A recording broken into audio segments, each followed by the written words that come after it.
Hey girl, you know what? I wanted to share something with you. In my life, I've had some very specific people that stand out when I think about who has made an impact in my life. And I'm an impact entrepreneur. The women that I work with, I know that you want to make an impact with who you are and what you do. And so I'm going to share with you a little something. We're actually at the top of the stairs. My house is a very eclectic home. It fits with my little boho personality. It's perfect. But we're up at the top of the stairs to the upstairs part of my house. And what I'm showing you right here is a little something that's very special. It means a lot to me. It's from my grandmother, the grandmother from my dad's side. She was my first line of maternal, no, that'd be my paternal grandmother. I'm still learning all that stuff. So anyway, she was my dad's mom. And she was very important to me. Sadly, she passed away in 2009. And why I want to share just a couple tidbits with you are that, first of all, I thought I'd just share a little bit more of what is who I am. And so my grandmother was, first of all, let me kind of give you a little background on her. She grew up really in backwoods America. When we would go visit her mom, my great-grandmother, we had to pump the water. Actually, my great-grandmother had running water in the kitchen. She had a potbelly stove.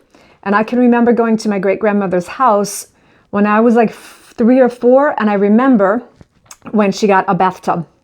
That was a really big deal because the rest of the bathroom facilities, we had deluxe accommodations outdoors because we had a 2-seater outhouse. So literally an outhouse. There was no toilet in this house. So that's where my grandmother, her daughter, grew up at, was that farm. There was another farm that was even older than that.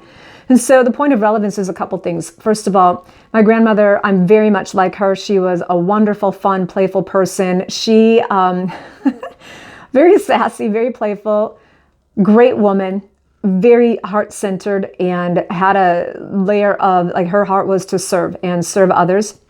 When a couple tidbits about her, she never graduated 8th grade. Actually, that's not true. She graduated 8th grade, but didn't go beyond that. And when she met my grandfather, she didn't know how to cook. My grandmother never learned how to drive. But my grandmother was a very, very, very resourceful woman. And so, you know, I actually wrote a blog about her after her passing in 2009. And it's a very important blog to me. I'll share it with you. It was leadership tips I learned from Grandma.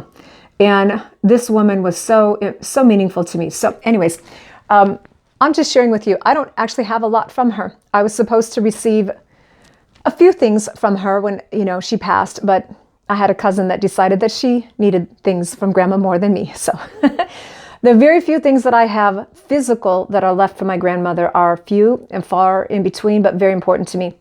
So this is a wall hanging that my grandmother sent to me. And I actually put it right up here at the top of the stairs because what this does is it allows me to, number one, have a memory of her, but also it just kind of re-impresses to me my heart values. And so I wanted to share this with you. So, you know, my people, we're biblical. God is my employer. And so I will pray, and that's where I lean into.